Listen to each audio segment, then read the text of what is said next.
Mais c'est vraiment une crise majeure qui secoue l'Équateur présentement. Vous voyez cette scène incroyable et effroyable aussi, des hommes armés qui ont pris des journalistes en otage en direct dans un studio de télévision.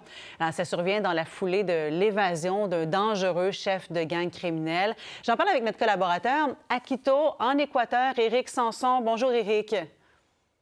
Bonjour Caroline. C'est vraiment une scène surréaliste qui s'est jouée hier en journée en Équateur, qui a fait pas mal le tour du monde, là, qui n'a pas fait de victimes, heureusement. Non, la police est intervenue au bout d'un quart d'heure et a arrêté les 13 membres du commando qui étaient très jeunes, qui faisaient a priori partie du gang des Tiguerones.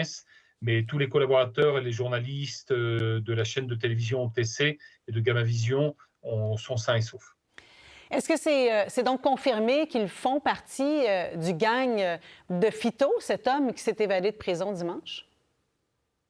Alors, eux, probablement pas. Eux, selon la police, ils font partie du gang des Tiguerones. Vous savez, il y en a 22 dans le pays, donc on peut se tromper. Fito, lui, Adolfo Macias, c'est le leader de la plus grande bande criminelle de l'Équateur, les Choneros.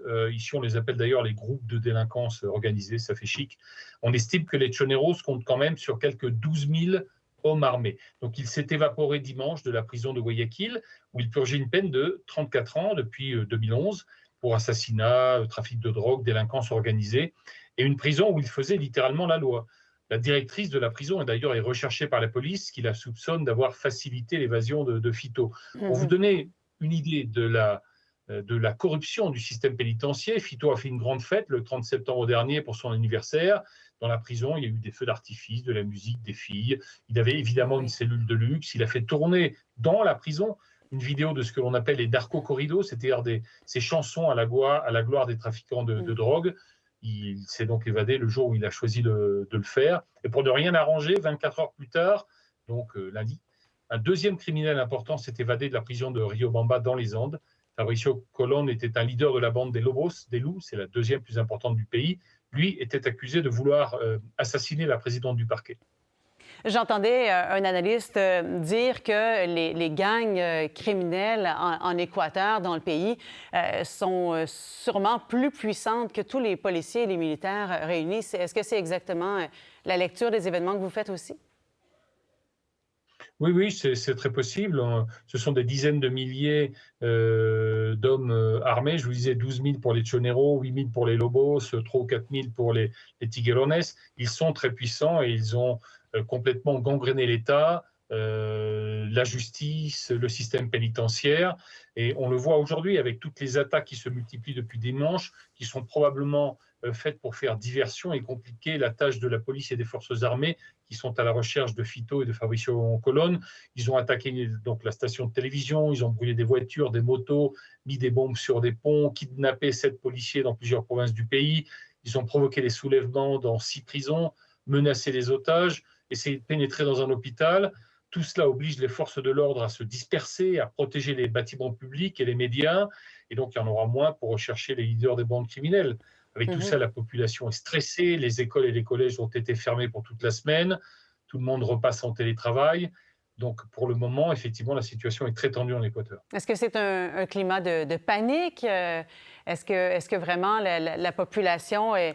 donc, j'imagine, cède à une certaine panique ou une certaine grande peur là, liée à tout ça, parce qu'il y a l'état d'urgence qui a été décrété, l'état de conflit armé interne également, couvre-feu pour une bonne partie de la nuit?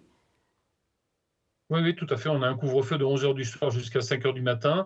On avait l'état d'urgence dimanche et maintenant on est passé à un état de guerre interne.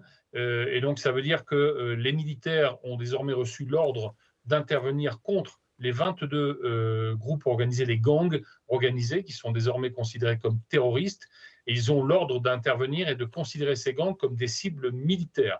Donc ça veut dire qu'ils vont y aller avec tout leur arsenal. Et on a vu d'ailleurs que l'Assemblée nationale, ce mardi, s'est réunie pour probablement voter une amnistie. Donc les policiers et les militaires qui utilisent leurs armes seront pardonnés d'avance. Donc ça veut dire qu'on a encore des jours violents devant nous. Et Éric, dites-moi en terminant, quelle est la confiance de la population face à la possibilité de la police et des militaires, du politique, de pouvoir ramener une certaine paix dans le pays?